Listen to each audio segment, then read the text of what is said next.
3、2、1，恭喜晒！碳中和學校，我哋做得到。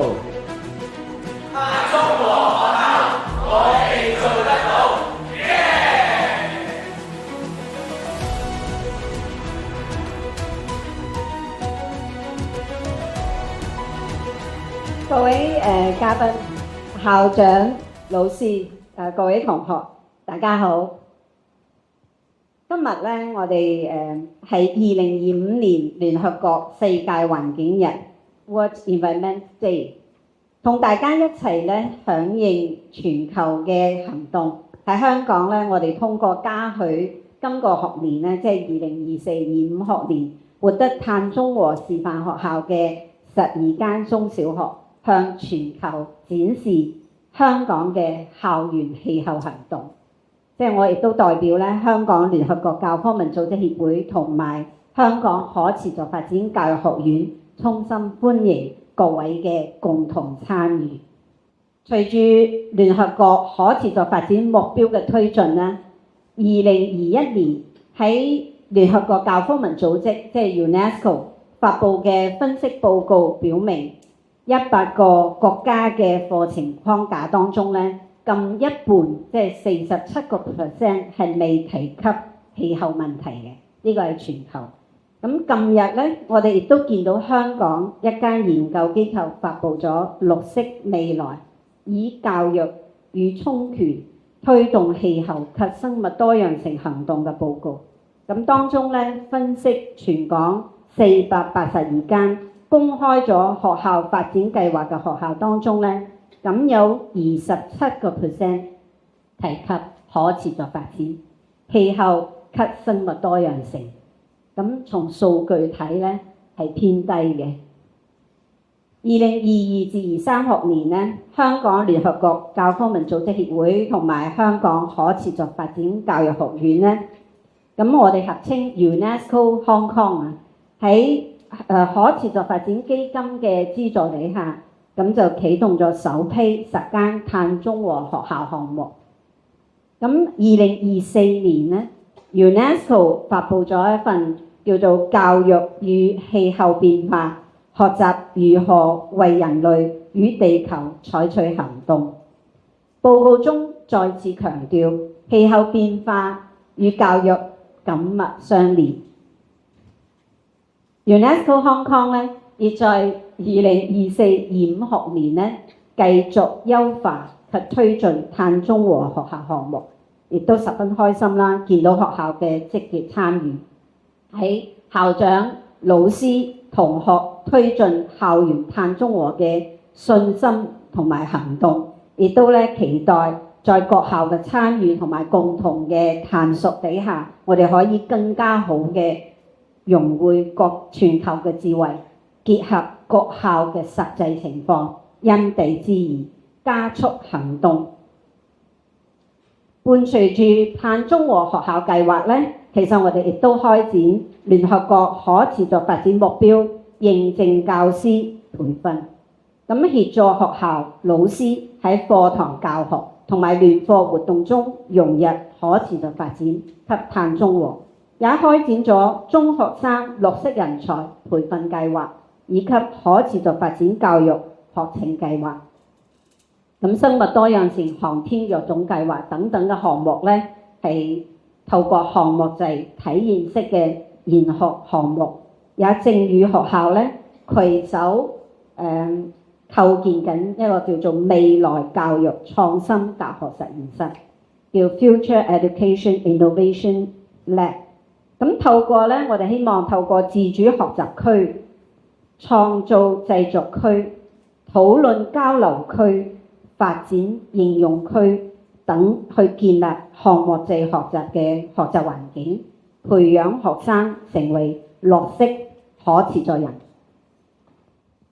今日咧，我哋喺2025聯合國世界環境日香港行動暨碳中和學校計劃嘉許典禮，呢個活動咧係被列為聯合國環境規劃署即 UNEP 官方認可嘅聯合國世界環境日全球行動之一。大家知道啦， UNESCO 嘅核心主旨咧係透過教育、科學、文化及傳播，推動國際間交流同埋可持續發展。傳播咧作為 UNESCO 嘅主要職能之一，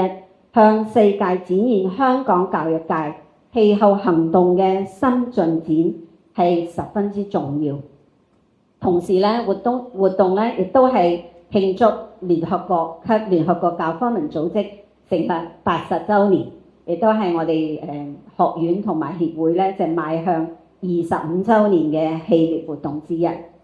呼應呢啲咁重要嘅元素啊，咁我哋鼓勵參與者身體力行，真正將環境保育咧係融入生活習慣。所以我哋將本次活動咧亦都提升為 UN SDGs 邁向淨零低碳活動加許計劃嘅卓越計劃。咁有專業嘅認證可持續發展規劃 CSDP 咧帶領團隊，將我哋今日活動嘅現場，亦都各方面嘅，即係譬如現場嘅燈光啦，我哋嘅空調啦，我哋嘅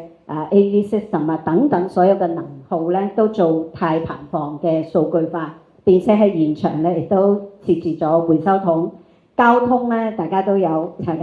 個 QR code 嚇，我哋嘅碳足跡問卷，咁作為零碳活動嘅教育示範，亦都係我哋可以採取咧，透過採取聯合國氣候框架公約，即係我哋 UNFCCC 嘅等量嘅碳權咧，作為今次活動嘅碳排放嘅預量抵消。在此咧，我哋亦都衷心祝賀今年通過碳中和學校計劃，成功完成碳審計，建立學校碳帳簿，並且咧係獲得專業嘅碳審計報告嘅12間中小學，亦都感謝各位校長、老師、同學嘅全力支持同埋積極參與。特別咧喺第2年參加呢個計劃，持續進行碳審計嘅學校，因為佢會有對比數據啦。咁亦都知道咧，我哋做碳中和咧，亦都唔係一日之功，係需要咧我哋持續去進行嘅，係啦。咁 UNESCO 咧，我哋亦都不斷優化提升相關嘅參考同埋指引。最新版嘅綠色校園質量標準啦，當中咧就提出咗4大核心，就包括咧學校治理、課程融合、社區參與同埋創新實踐。咁採用全校參與嘅方法，逐步優化同埋轉型。呢個亦都係我哋碳中和學校計劃嘅核心目標。希望學校咧從科學數據提升到課程，提升到學校管理嘅層面，將可持續發展嘅理念融入課程，更加透過 STEM 研學、校園管理優化等實踐，持續開展碳審計，逐年優化，成為香港碳中和教育嘅先鋒典範。最後咧，我想響應聯合國教科文組織綠色教育夥伴行動當中，我哋希望到2030年，將每個地區咧至少50% 嘅學校成為碳中和學校嘅目標。即係我亦都期望，在各位校長、老師、同學嘅努力下，我哋香港做出全球示範，碳中和學校我哋做得到。多謝晒。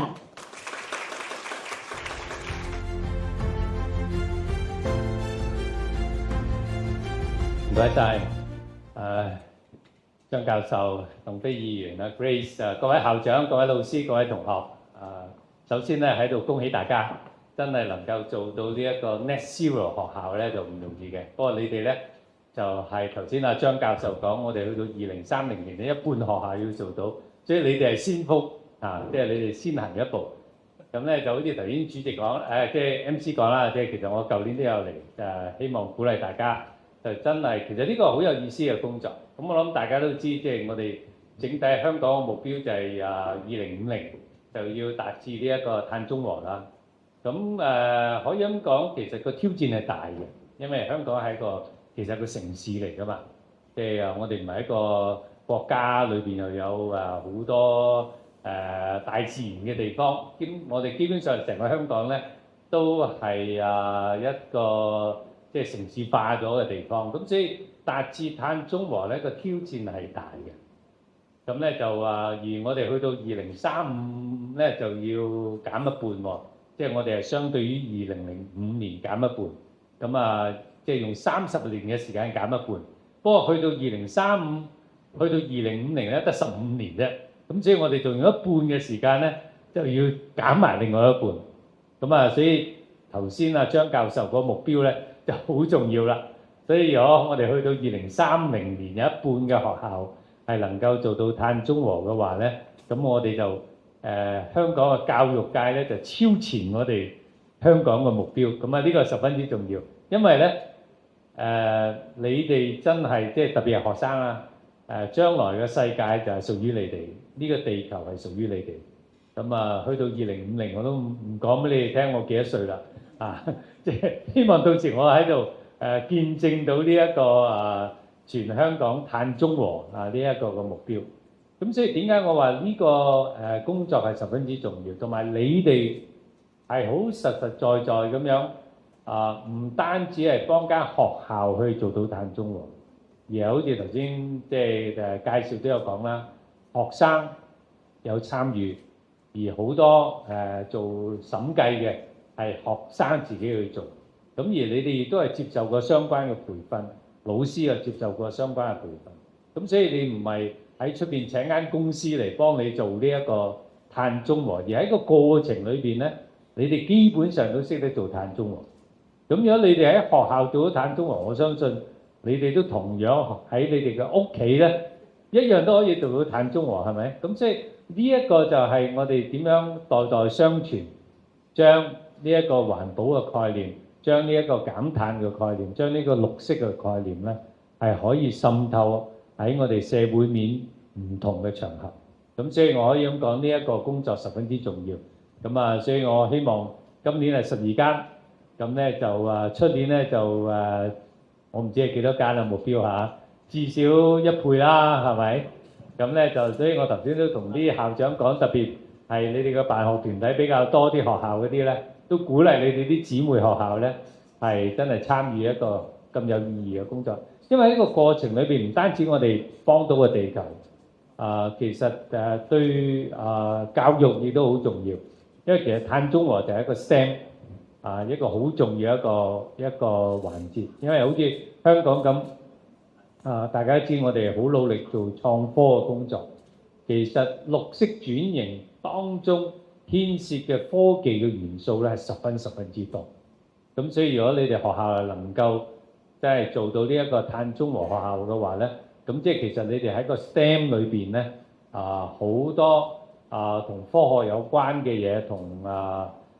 創科有關嘅嘢咧，其實你都牽涉喺裏邊。咁所以希望大家即係同張教授個機構一齊努力合作，咁咧就以至咧我哋將呢一個信息咧喺教育界裏邊咧係可以傳開去。咁多謝大家，咁大家繼續努力，同埋再一次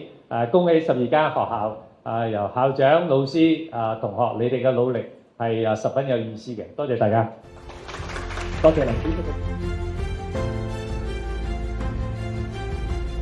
張教授、林議員、各位校長、老師、各位來賓大家好。咁我好開心咧，今日可以代表環境運動委員會咧，出席今日由香港聯合國教科文組織協會舉辦嘅2025世界環境日香港行動暨碳中和學校計劃嘉許典禮嘅。咁其實好開心見到碳中和學校計劃咧，為中小學分別咧，其實全校由上至下都開展咗一啲培訓喎。好似頭先林議員咁講啦，老師同埋學生咧，其實都學識咗最新嘅一啲減排政策啦、碳審計啦、ESG 啦，點樣做碳排放報告等等。其實呢啲咧就係我自己平日工作上去到做。咁我冇咁好彩，我當年讀書就未有得學嘅。咁所以你哋咧比我早好多學到啊。咁亦都咧幫學校咧將可持續發展同埋碳中和咧融合咗學校嘅管理同埋課程裏邊嘅。咁所以降低校園咧喺運行嘅時候，我哋叫做運行碳嘅排放啦。咁同埋亦都可以培養學生咧啲低碳生活嘅意識同埋習慣嘅。咁培養興趣都好緊要嘅。咁其實我點解會入行做環保咧？都係當年我自己讀小學嘅時候咧，即係成日去做一啲自然嘅參觀啊，參觀一啲郊外嘅環境啊，令到我就好有興趣去到保護環境。咁所以變咗就大個咗就入行做呢一樣嘢啦。咁亦都咧，其實校方咧可以藉住呢啲碳中和啊、碳審計嘅項目推進咧，亦都可以去到連貫咗學校嘅一啲 STEAM 嘅課程同埋活動嘅。咁而計劃嘅推行咧，其實就要好多謝各位咁多學校嘅管理層啦，同埋師生啦嘅積極投入，先至可以有一個咁好嘅成績啦。咁同埋專業團隊嘅一啲指導啦。咁其實一啲看似好簡單嘅生活習慣啦，例如自備水樽啦，或者用一啲可重用嘅器皿去到買外賣，或者進行乾淨回收等等，已經可以大大減少我哋個人生活嘅一個碳排放嘅。咁而同在座各位一樣啦，環運會咧亦都深信環保意識同埋低碳生活習慣咧係應該從小培養嘅。咁亦都應可鼓勵咧透過學校全校嘅參與嘅形式喺校內推廣。咁環運會多年嚟咧提供咗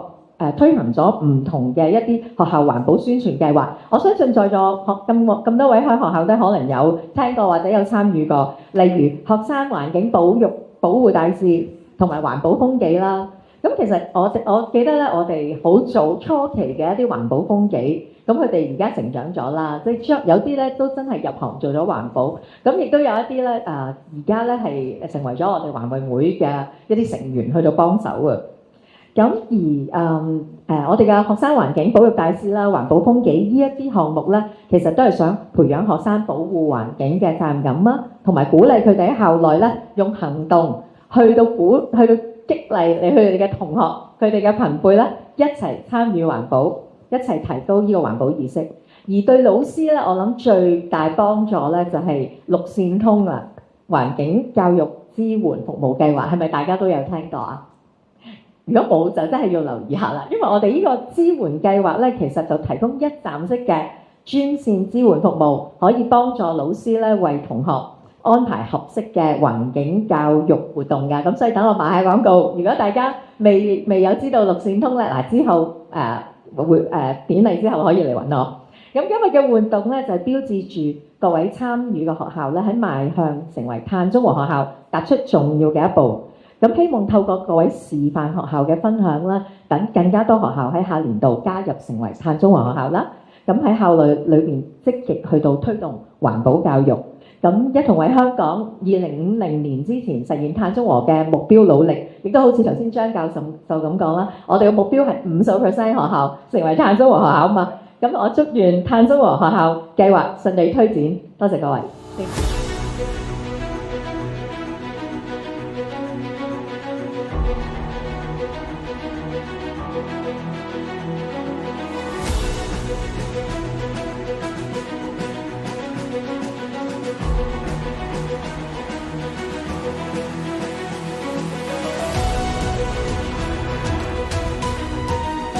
好，各位嘉賓 Grace 各位嘉賓Mon 咁好緊張，點解咧？即係今日咧，我哋叫做星光熠熠粒粒都巨星當我睇到個 list 咧，真係我都哇，陣容非常之強勁，係啦。咁藉住咧，我哋今日啦碳中和示範學校嘅嘉許禮當中咧，我哋今日好高興能邀請到5位校長啦，分別係陳校長啦、張校長啦、林校長啦、文校長同埋袁校長。咁我知道一陣間咧，示範學校咧都有老師同同學咧分享佢哋一啲嘅亮點。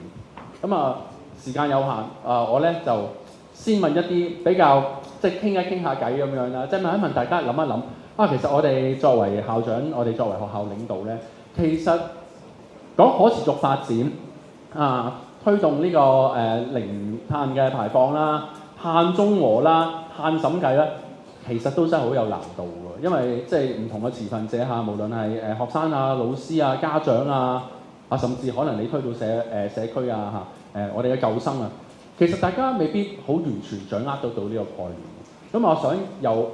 即係偷一偷、取一取絲，問一問大家你喺學校嗰度即係點樣將呢個概念滲入去學校無論課程或者活動當中咧？咁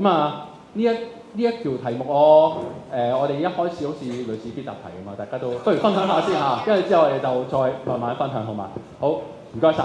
啊！咁不如我先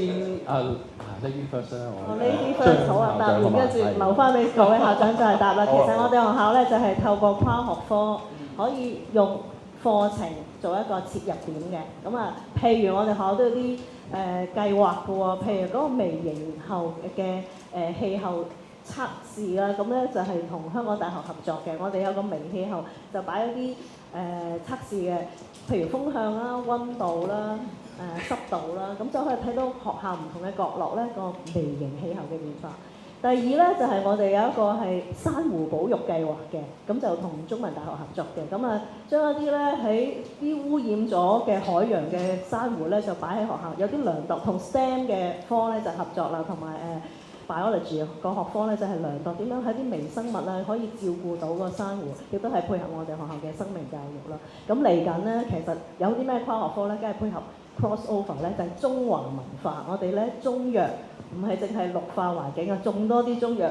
有啲療效啊，係嘛？咁啊變咗就用 AI 嘅方式咧，就點樣去認一啲中藥？咁啊希望咧透過可持續發展、跨學科學習。亦都咧讓學生咧有創科嘅精神，呢個就係我哋學校嘅一啲點子啦。哇！真係簡直係一石十鳥啊，係嘛？又跨學科啦，又可持續發展啦。頭先講中華文化價值觀教育係嘛？咁啊係一個好點子喎。咁啊，深入嚟查先，咁啊就係跨學科嚇，一定咧你要讓到全校去推行咧，第一定要跨學科。咁我又即係就睇下係啦，不如袁校長啦，有冇啲點子咧？係啦。冇乜點，只不過我想講下點解我哋會推呢啲嘅計劃俾學校同學生嘅。其實最初源於係Covid 嘅時候，俾咗我一個好大嘅體會。我哋不嬲都有呢個 Global Classroom Program，就帶啲學生去唔同嘅地方。Covid 就即係所有都停晒，咁所以我就喺度諗，我都同啲同事講，我哋帶唔到佢哋出去出邊見出邊嘅世界，但係我哋可以將世界帶翻入嚟學校，俾佢哋睇下呢個世界其實遇到嘅乜嘢嘅困難。同學係需要知道，如果就算我哋帶佢哋去唔同嘅地方去遊學團都好啦，佢哋見嘅係唔同國家靚嘅一面，好嘅一面，但係其實佢哋需要知道嘅就係呢個世界其實有好多好多嘅 pressing issues， 其實係佢哋係有份去參與同埋要知道。咁呢個我係呢個嘅切入點去話俾我啲同事聽，點解我要推行呢一個 SDG 呢一個嘅可持續發展嘅 program 喺學校嘅課程同埋學校嘅活動裏邊。咁呢個其一啦。第二就係即係去到講碳排放呢樣嘢。小羅書院聖官學校係一間基督教學校。基督教學校講嘅就係呢個世界神所創造。學校或者係我哋嘅角色係一個管家嘅角色，我哋要管理大地。咁所以亦都係好似話我哋作為一個基督教學校。喺去善用資源嘅時候咧，我哋點樣去教識學生有咁多嘅資源，我哋點樣可以令到我哋可以更持續地去繼續生活落去？咁呢啲都係我哋去推持續發展或者碳中和嘅一啲背後嘅理念嚟嘅。咁當然啦，我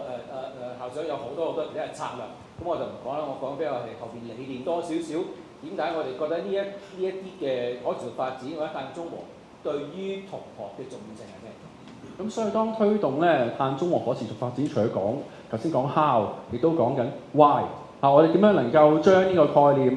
加入去我哋即係辦學團體嘅一啲嘅宏念嘅理念啦，縱向咁樣去做，同埋亦都係有 global vision 同埋 mission 啦，去 make sure 咧我哋所推嘅方向咧係啱方向，亦都係能夠推廣到咧唔單止係活動嘅層面，亦都係一個我哋叫概念上嘅層面。咁啊，文校長好似有啲你眼神望住我就要接㗎啦，識咗好耐。交流啊，啲過電啊。咁咧嗱，其實聽咗兩位校長分享啦，都好多即係可以值得我去考量嘅地方嚇，即係學習嘅地方。咁諗翻我學校啦，即係點解我哋做呢個 program 啊，或者我哋做呢個 program 嘅點樣整合啲資源咯？我成日講啊，你知而家學教育界咁多項目啊，即係如果每樣嘢都係一咧，即係頂唔到嘅。我哋點樣有機去處理？咁頭先講啦，即係去到學校層面，我通常就諗啦，邊個科目去跟，邊個組別去跟。咁咧科咧，其實喺中學裏邊都可能有地理啊，有生物啊，或者而家有公民科啊，其實都係一啲即係同社會比較貼近嘅一啲科目，我成日講啊。咁但係再落去，我如果諗組別咧，或者全方位學習嘅時候咧，我早2年又開咗一組，我諗冇乜學校會開嘅，就叫 ESG 啊。咁呢一組嘅同事咧，其實我唔係淨係得個名嘅，即係我諗同環保教育有啲唔一樣。咁啊，第一我會諗學啲 infrastructures 啦，第二我諗個課程嘅 integrations 啦。咁仲有咧，我有2個 program 咧，其實除咗而家即係我哋呢個 program 之外咧，有一個同中文大學林漢明教授種黃豆啦，即係我覺得嗰個比較係高中可能生物科關於啲基因肉種嘅嘢咧，可能有啲 input 俾到同學嘅。咁第2個位咧，我就 junior 科我都要諗㗎嘛。咁我參加咗海洋公園嗰個保育大使聯盟嗰個啦。咁有好多 program，譬如熊貓啦，啱啱嚇，咁同埋有啲環保嘅 program 啦。咁其實好多唔同嘅 program，我哋加埋晒之後咧，其實你發覺成個 puzzle 就開始有機咁樣結合到。咁但係當然啦，最終嗰樣嘢就係學生係一個受眾，我點令佢每個 program 都有意義啦嚇。咁多謝今次個計劃啦，即係我成日覺得我同事個眼界唔同咗嘅嚇。咁第二咧，我啲學生嘅經歷都唔同咗嚇。以前可能 within school 嚇自己搞個 program，咁今日咧佢哋唔係淨係自己學校啦，可能喺其他同學身上都學到一啲事情。咁我諗如果再有呢 program，我一定會參加啦。第一，第二就係我都諗點 sustain 嚇，因為有時個 sustain 最緊要就係唔係每年都完咗個計劃就完啊嘛嚇。咁我諗呢啲都係即係我諗嘢嘅時候一啲嘅考量咯。即係無論時地人最緊要咧有機結合、有機聯繫啊！我哋教育局都有講到呢個 term 啊。咁另外咧就仲有我聽到有少少部分咧就個 networking 個外援揾外援係非常之重要，個 sustainability 唔單止係 concept wise 即係我哋點樣推動咧，亦都係個 sustainability 都好重要。咁校長，咁我哋用呢個結果為本啊，所以除咗呢個即係有機結合之外咧，我諗係環環緊扣咯。咁我覺得都幾似嘅就係咧，我4年幾前嚟到間學校嘅時候咧，咁我都係將 ESG 咧擺咗學校咯。咁咧即係我以前咧就係個背景就係帶學生咧去南極啊、北極啊做好多科研，關於氣候變化等等嗰啲嘅。咁但係去到學校個環境嘅時候咧，我哋咧就喺 Covid 嗰陣時候啦，咁我哋都將 ESG 擺喺學校做一個嘅 audit 啦，咁亦都係成為咗咧喺Hong Kong MA 即係呢個管理學會裏邊咧，全香港第一間學校咧攞 ESG 獎嘅一間學校啦。咁啊喺即係講到環環緊扣就係話，除咗喺我哋嘅硬件啊、我哋 architecture 啊、我哋課程啊，喺我哋任何嘢裏邊咧，我哋都係即係好 authentic 咁結合落去。我舉咗幾個例子啊。譬如咧，我哋講嗰啲減排啊，或者係節能啊，或者係做可持續個發展嗰啲嘅再生能源嗰啲，間學校都做㗎啦，係嘛？咁但係問題我哋去睇嘅時候咧，除咗做嗰啲之外咧，有冇諗過種樹咧、種植物？梗係有啦，間學校都有㗎啦，係咪？但係我哋咧細緻到係連啲泥土都諗下，點樣可以做到 ESG 咧？咁我哋咧就係揾 partner 啊，譬如咧我哋同馬會合作，我哋係每個月咧 ship 嗰啲嘅馬糞俾我哋嘅。我哋同咧綠色力量合作咧，係有一啲嘅社企咧，佢有好多嘅咖啡渣㗎。我哋同 T Park 合作咧，同 Y Park 合作咧，好多木糠㗎。我哋係好即係有機嘅去耕作，去即係我哋學校成1000棵嘅灌木同喬木㗎。咁就係用呢一啲嘅泥土咧，係去養佢哋啦。咁另外咧，我哋咧其實咧仲喺個課程裏邊咧，我哋咧都係擺落去喺唔同嘅地方嘅。咁可能我有一個比較特別嘅地方咧，就係我哋學校咧上年做咗個紀錄啦，就全香港第一支固體火箭啊，第一個人造衛星啊咁，亦都係第一間學校咧喺4至到9年班咧有我哋自己嗰個嘅航天課程。其實航天同碳排放都有密切關係嘅喎。譬如咧，我哋喺上年做嗰個全香港第一個嘅人造衛星，學生做嘅設計嘅人造衛星咧，我哋係愛嚟咧係探測咧一啲嘅 UV 啊同埋一啲嘅氣候數據啊咁樣樣嘅。而家我哋喺我哋學校每一個學生，諗下100幾個5年班嘅學生咧，每人咧呢度有啲坐咗喺度嚇，佢哋咧都係學緊咧用即係每個人咧都要做自己嗰個嘅satellite 一個 CubeSat 咧，係去追蹤呢個氣候數據啦咁樣，而且去到8年班中2嘅時候咧，佢要做一個影像衛星咧，係要做 GPS 啊，同埋去做嗰啲嘅remote sensing 去了解地球嗰個情況。咁所以變咗咧，我哋咧擺喺個課程裏邊咧，除咗生物科啊，或者係理科啊，或者語文科啊，其他科咧都係有一個好有機結合。再加上我哋學校咧，宏信書院咧係全中國全香港唯一一間官辦政府俾錢做嘅 IB 一條學校啦。我哋所有嘅小學，我哋跨學科嘅課程 UOI 咧，都係用17個 SDG Goal 咧係去到規劃嘅。咁初中或者係高中嘅課題咧，亦都係咁樣，所以變咗咧係即係環環緊扣喺學校裏邊咧，係每一個角落都發生緊嘅。哇！即係個可持續發展唔單止係三極我哋講緊，就仲去到航天，同埋頭先我一路聽你林校長你分享咧，其實台下我哋俾掌聲，同我見得岌晒頭㗎嘛，非常非常之犀利。我覺得咧同學嘅認同係非常之重要，咁啊亦都係啦，即係亦都係另一個點子啊，即係去到極地下，同埋咧航天科技咧都可以將可持續發展咧同埋碳中和個概念咧，即係我哋叫共冶一路。咁阿主席，陳主席，好啊，多謝校長啦。你安排我喺林校長嗰邊講咧，講完之後就冇嘢好講啊。佢哋太空都講埋，係嘛？咁我可以點做咧？咁樣咁要揾第二個太陽系係嘛？嗱咁我簡單講咧，因為先其實喺都幾早之前咧已經開始，可能喺一啲嘅硬件上高咧，仲有一啲環保啊，或者係講緊都係碳中和嘅一啲嘅工作，譬如你話太陽能板啊、智慧嘅班房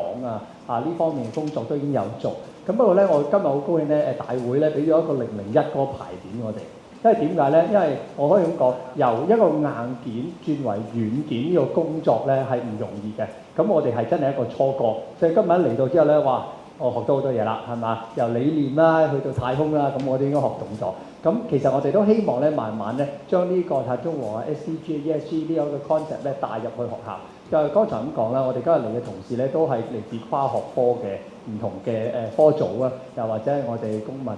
教育啊、國民教育嗰科組。咁我希望咧都係透過唔同嘅維度啦，讓到學生咧可以慢慢開始接觸呢樣嘢嚇。因為我諗碳中和呢個係一個長遠嘅工作啊。當然頭先講到2030、2035都好啦，我諗咧講到2300都好咧，都係需要繼續去做嘅呢樣嘢。所以呢啲話咧係嚟緊咧，我哋都喺呢方面慢慢發展咯。即係軟硬兼備，同埋就真係與時並進。另外咧，即係我都要知時間有限，但我好想咧，我哋今日嘅討論嘅含金量比較上高少少，所以我都真係問一條好挑戰性嘅問題，但係咧唔需要逐位答嘅，即係你有感興你就可以答。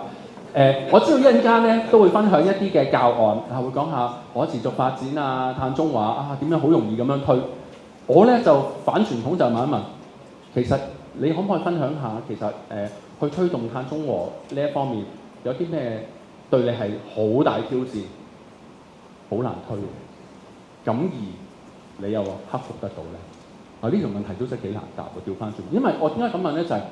我哋嚟到當中，大家都好有心，好想去推，但係當中咧一定面對好多嘅挑戰。我哋除咗講好嘢，亦都咧會講一啲好挑戰性嘅嘢。咁我哋成日講轉危為機啊嘛。你認識到一個危機，你就處理得到，佢就非常之好啦。咁有冇一啲嘅即係都好難？不如我講兩個啦，不過咧會得罪人，好在鄧飛議員咁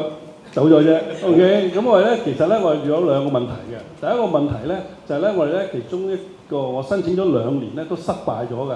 咁而家全個學校咧都唔俾用嘅，就係咧我幾年前開始申請咧就係因為我哋都希望推廣電動車啦，係咪？亦都有唔少嘅同事咧老師都揸電動車啦，我自己都想換架電動車啦，係咪？咁亦都方便大家，希望有個即係插座啦，係咪？但係當我申請嘅時候咧 ，EDB 咧就叫我唔得，呢個係一個商業活動嚟㗎嚇，你一定要修例咧先可以做得呢個電動車。所以變到而家咧係咪啊？咁到而家我問翻 Rio 咧，都會係 hold 住我哋嗰個 application 㗎。咁所以變咗呢度咧就唔能夠環環緊扣。咁另外一個咧一個難點咧，嗱，第一個校長咧，我哋咧就要簽啲 PO 啊找數㗎嘛。我哋學校呢1萬平方米1000幾個學生有接近100個班房，咁咪有1萬平方米。我哋一個月嘅電費係20幾萬。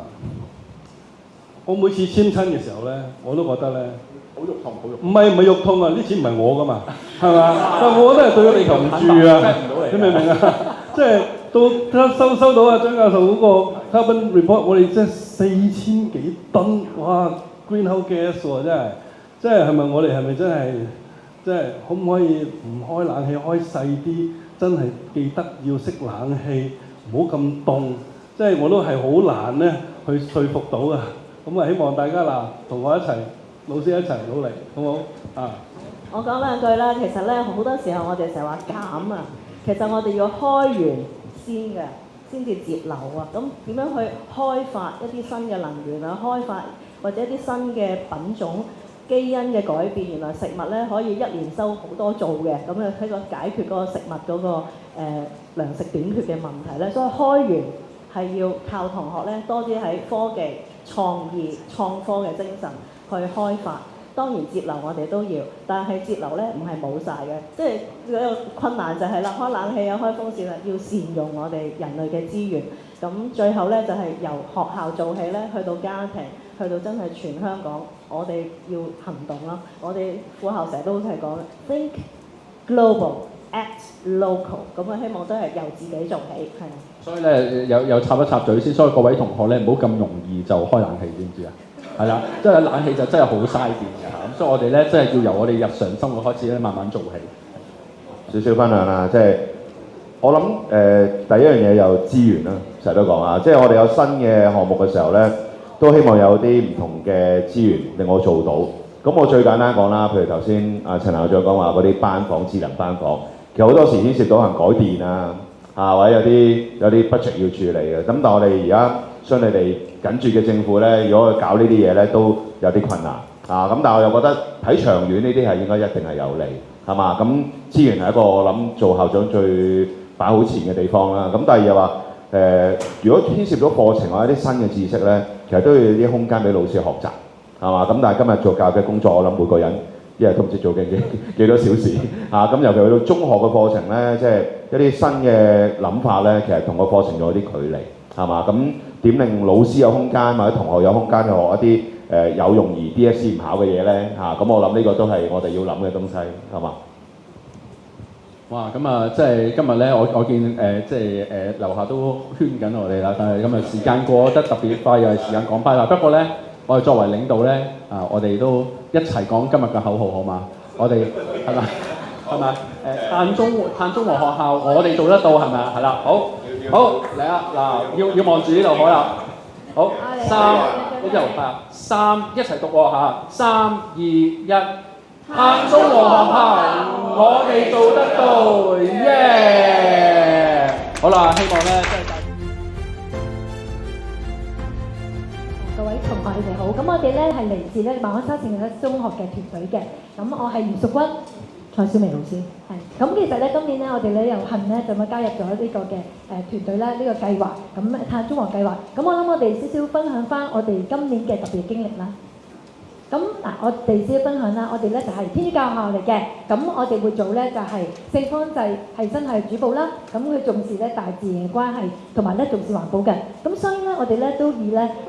聖方濟作為我哋嘅對象，學習嘅對象。咁當然啦，我哋參加呢個計劃咧，都係為咗咧響應政府嘅香港氣候行動藍圖2050啦，同埋亦都咧國家嘅碳中和目標嘅。咁我哋希望透過呢個計劃啦，咁能夠提供一個難能可貴嘅經驗、學習經驗，一個體驗式嘅學習，讓小朋友咧係能夠喺建立咗碳中和嘅嘅學習習慣，亦都咧希望咧能夠咧係推動到佢日常生活之中嘅。咁我諗咧，好似好多學校都係一樣，咁我哋咧都會咧希望透過跨學科嘅學習。咁嗱，你會見到啦，可以咁講啦，透過呢個計劃咧，我諗最重點咧就係咧，我哋可以邀請到好多嘅專家團隊啦，咁亦都可以參加唔同嘅培訓，咁讓我哋咧老師同同學咧係一起學習嘅。咁譬如我哋見到頭嗰2-3幅咧，咁其實同學都覺得好特別嘅，因為咧我哋同佢哋可以同學生咧，同我哋嘅老師一齊咧就係去學習，咁而希望從此咧係建立一個嘅共識，對環境嗰個嘅減排咧同一個目標嘅。咁亦都咧我哋見到咧透過專家嘅到校啦，咁我哋去唔同嘅課室，咁亦都咧讓我哋咧去了解到，咦喺我哋學校嘅生活之中，點樣能夠咧真正做到碳減排嘅實踐嘅。好，咁跟住落嚟就講下啦。咁我哋點樣將碳中和同埋可持續發展嘅概念咧融入喺我哋嘅日常教學裏邊？我諗同學仔咧要背咧碳中和呢個定義，其實一啲都唔困難。咁但係點樣去學一個碳中和唔同層次係啦？咁其實我哋地理課程而言咧，咁其實就會由一個空間視角，由近至遠嘅空間視角，由先香港再去國家層面，然後再去全球嚇。咁我哋會喺認識香港嘅城市問題，然後引發同學諗下喺香港點樣做到一個低碳嘅城市啦。國家嘅層面上面就去了解下一啲國家面對嘅環境問題，包括荒漠化、沙塵暴等等嚇。咁然後理解翻咧人同環境之間嘅一個互動嚇，點樣令到我哋需要有一個可持續嘅資源管理。咁亦都從而咧要理解翻一個碳達峰、碳中和嘅概念嘅。咁最後當然我哋要知道一樣嘢，碳中和其實唔係一個本地國家嘅層面咁簡單，係需要全球國際嘅合作。咁我哋就會透過呢一個全球氣候變化議題，讓佢哋認識國際合作同埋全球公民責任呢一樣嘢嘅。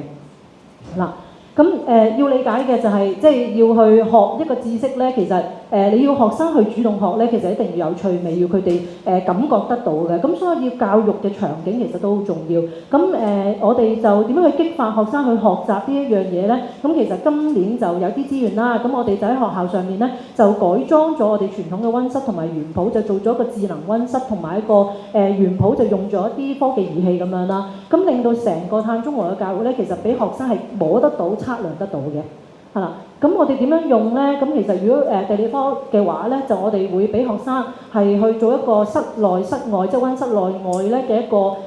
微氣候嘅研究嘅。咁等學生知道咧，其實而家我哋面對緊嘅糧食問題點樣去解決之餘，咁又開晒燈嘅喎溫室，咁點樣喺呢一個嘅溫室開晒燈嘅情況之下，又能夠達到一個低碳嘅一個概念咧？咁呢一個其實就係其中一個嘅場景啦。咁另外一啲學科咧，咁其實就會喺 STEM 嗰度嚇，咁我哋亦都充分應用呢一個嘅智能溫室嘅教育場景。咁學生去認識一個嘅溫室嘅運作之後咧，其實佢要自己去動手做一個專項嘅任務，咁就設計自己嘅溫室。咁你見到下邊啲圖片咧，其實就係學生咧去認識咗學校嗰個溫室嘅基本運作之後嚇，咁其實就設計自己嘅智能溫室。咁佢哋需要去探討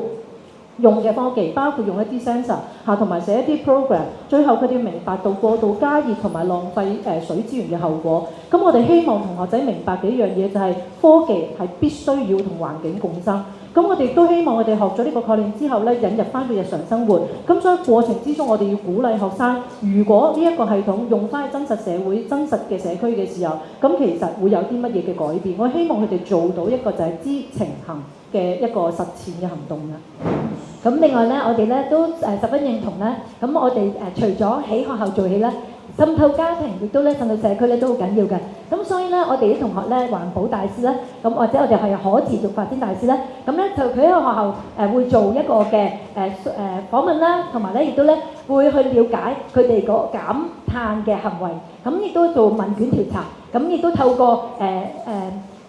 電台分享匯報個結果，咁希望咧，從而咧希望咧能夠咧提升咧同學咧對碳減排嘅意識啦，咁亦都咧希望咧甚至乎咧係推到去社區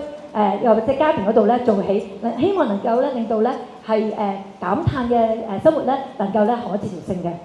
咁所以整體而言啦，咁我哋透過呢個計劃咧，其實咧係會見到係一個嘅唔單止係開始，亦都係一個延續。咁我哋期望咧就係除咗係提升老師同埋咧學生對減碳意識之外咧，亦都希望能夠繼續承擔我哋係公民嘅責任，係能夠咧將呢個嘅環保嘅意識咧推到去社區甚至乎全球嘅。多謝大家，我哋上。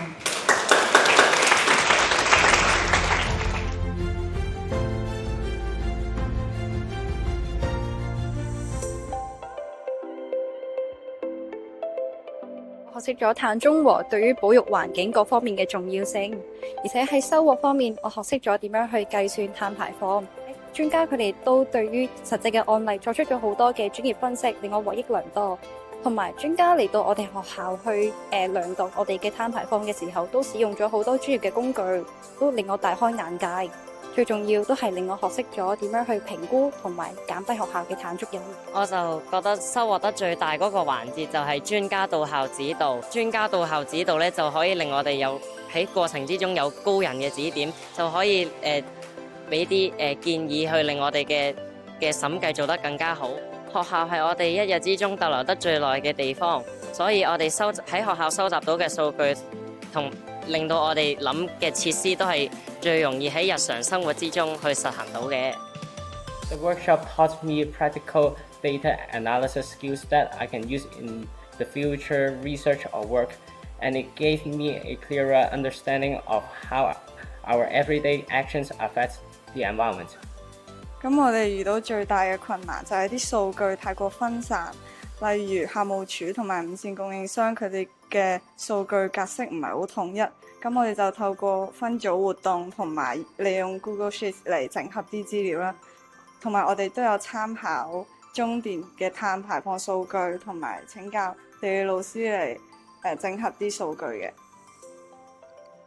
咁我哋最後咧都可以成功製成咗可以示範嘅圖表啦，之後就喺環保日度向全校展示我哋嘅成果。咁我哋就從中體驗到跨部門嘅合作同埋學生嘅參與係推動環保上面嘅重要性。咁我哋學校就有好多唔同推廣呢個Net Zero 嘅呢個措施啦。咁譬如就我哋學校有70塊唔同嘅太陽能板啦。咁亦都喺2020年就出咗呢個 Green Policy 嘅。咁 Green Policy 就包含好多唔同嘅政策啦。譬如就係我哋學校夜晚6點就會閂燈去節約能源啦。我哋冷氣淨係準校到最低係20度，咁就希望可以promote 呢個咁我哋唔好咁嘥電啦。咁亦都有一啲譬如我哋學校冇得再賣樽裝水，就希望去 promote 俾學生去。真係去自己帶水樽跟住去斟水呢啲咁嘅唔同嘅活動嘅。咁除此之外咧，我哋 Student Sustainability Society 都有提供咗好多唔同嘅活動或者遊戲俾大家玩啦。跟住亦都學校喺Common Core 嘅 lesson 度會有好多唔同嘅遊戲，譬如喺 Form 5就有呢個 SDG game 去一個互動性咁推廣呢啲嘅唔同嘅好似離我哋好遠嘅唔同嘅嘢，但係可以去拉近啦。即係譬如去 Form 1 2亦都有呢個 Project Ace 嘅活動嘅，係。你哋知唔知自己身上嘅呢一個佢叫咩名啊？大嘥鬼。咁佢係推廣緊咩概念啊？佢係推廣一啲低碳同埋環保嘅一啲措施同埋行動。我哋可以喺食嘢嘅方面入面食一啲比較減碳嘅食物，例如一啲蔬菜咁樣，減少食一啲碳排放高，例如牛肉、魚，因為佢哋喺捕捉同埋製作、運輸過程入面造成好多碳排放。同埋我哋譬如果陽光充足嗰陣時，你可以打開個窗簾布熄咗盞燈佢，咁樣就會令自己間房反而更加光亮，而且仲唔嘥電。咁我就開始留意我哋社區入邊有啲咩回收設施啦。咁我就發現我哋社區原來有啲叫做呢個綠在區區嘅一啲回收站啦，同埋一啲膠樽嘅呢個回收箱咁樣嘅。咁嗰啲係智能化啦，同埋咁我就嘗試去將屋企嗰啲可以回收嘅呢一個嘅一啲物品咧就儲起，咁到時咧就可以去到嗰啲嘅回收站嗰度去換取一啲積分。此外咧，我就都明白到呢個節約用水嘅重要性啦。咁所以咧，當我喺呢一個可能一啲要用水好似刷啊或者洗菜啊，或者去呢一個花灑沖涼嘅時候，我都會注意我用水嘅呢一個時間咁樣，就以免去造成呢一個水嘅呢一個浪費咯。咁就希望能夠提高佢哋對 energy saving 嘅成個關注度，同埋希望佢哋能夠知道有更加多嘅方法，同埋更加多嘅一啲 machine 去點樣節省而家用緊嘅能源咯。In the future, I will continue to promote net zero to my peers and reducing energy by putting up posters, having action about it, having speech to my friends and classmates, and act as a role model to my community, school, peers, and family. 我作為學校嘅一份子我希望可以將學校嘅低碳設施去推廣俾我身邊嘅更加多同學仔認識，例如學校嘅太陽能發電板裝置等等。而我將作為學校嘅校園環保大使，推動同學仔們去參加更加多嘅低碳活動，加強我身邊嘅老師同學仔對低碳生活嘅認識同埋減碳嘅態度。